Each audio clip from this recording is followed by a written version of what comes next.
আমি আমাদের multimedia reporters ইউনিটির যারা রয়েছেন তাদেরকে একটু আমাদের ব্যানারে চাচ্ছি।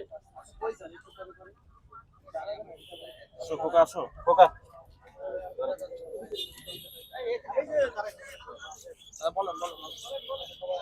প্রিয় সহকর্মীরা, আমরা বারবার আমরা বারবার দাঁড়াই এভাবে, কিন্তু আমরা প্রায় সময় আশাহত হই। আমরা এর আগেও অনেকবার দাঁড়িয়েছি। আমরা আমাদের সহকর্মীদের উপর হামলার বিচারের দাবিতে এর আগেও অনেকবার দাঁড়িয়েছি, আপনারা দেখেছেন। কিন্তু সংশ্লিষ্ট কর্তৃপক্ষ আমরা দেখিনি যে তেমন কোনো পদক্ষেপ নিয়েছে। আমরা এবারও দাঁড়িয়েছি, আমাদের স্নেহের ছোট ভাই, আমাদের সহকর্মী সিনিয়র যারা রয়েছেন, তারা ঈদ যাত্রায় বেশি ভাড়া নেয়ার বিভিন্ন অভিযোগ উঠেছে। সেই অভিযোগ বা বিভিন্ন ইনভেস্টিগেশন করতে গিয়ে বিভিন্ন বাস স্টপে কিন্তু আমরা দেখেছি তাদের উপর খুবই বাজেভাবে আক্রমণ করা হয়েছে, হামলা করা হয়েছে। আমরা দেখেছি যে আমাদের এক সহকর্মী, সম্ভবত দেশের কণ্ঠ নামে একটি পত্রিকায় কাজ করে, তার মা, তিনি তার যে পোলার যে উপরে যে হামলা হয়েছে সেটা দেখে কিন্তু সম্ভবত তিনি মারা গেছেন। আমরা এমনটাও দেখেছি। আমরা দেখেছি আমাদের সহকর্মী শাহিন আলম জয়, কার্যনির্বাহী সদস্য মাল্টিমিডিয়া রিপোর্টার্স ইউনিটে, তার উপরে শাহবাগ থানার মধ্যে কিন্তু পুলিশের সামনে হামলা হয়েছে। এবং আমাদের বাংলা নিউজ 24 এর আবরার রাজ, তার উপরে হামলা হয়েছে। এছাড়াও অনেকের উপরে, আমাদের মাল্টিমিডিয়া সাংবাদিক থেকে শুরু করে টিভি চ্যানেল, পত্রিকা, প্রিন্ট, ইলেকট্রনিক্স সব ক্ষেত্রেই যারা কাজ করে তাদের উপর কিন্তু হামলা হচ্ছে। কিন্তু এর দায় কার?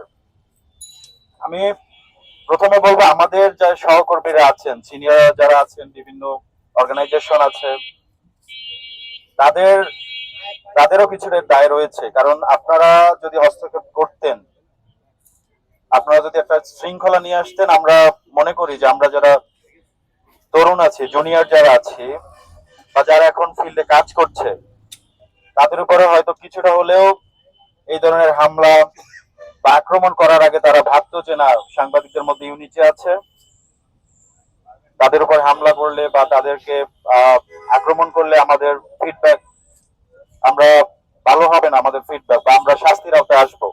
এমনটা হলে হয়তো আমাদের উপরে যে হামলাটা এখন হয় এটা স্বাভাবিক হয়ে উঠেছে, সেটা হতো না। আমরা বলতে চাই, সাংবাদিক বা সংবাদকর্মী, গণমাধ্যম কর্মী, যেটাই বলি না কেন, আমরা সবাই কিন্তু সমাজের দর্পণ। আমরা একটি সমাজের বিভিন্ন ধরনের ক্রাইম, অপরাধ বা যত ধরনের সমস্যা সৃষ্টি হয় সেটা কিন্তু আমরা ইনভেস্টিগেশন করি, বা বিভিন্ন উপায়ে আমরা কিন্তু জাতির সামনে তুলে ধরার চেষ্টা করি বা তুলে ধরি। সেই কাজটি করতে গিয়ে যখন আমাদের উপর হামলা চালানো হয়, আমাদেরকে প্রকাশ্যে মারা হয়, সংশ্লিষ্ট কর্তৃপক্ষ যারা রয়েছেন, বিভিন্ন মন্ত্রণালয়ের দায়িত্বে যারা রয়েছেন, তারা সেটি কিন্তু আমরা দেখেছি, তারা বলে যে আমরা এখন পর্যন্ত জানি না।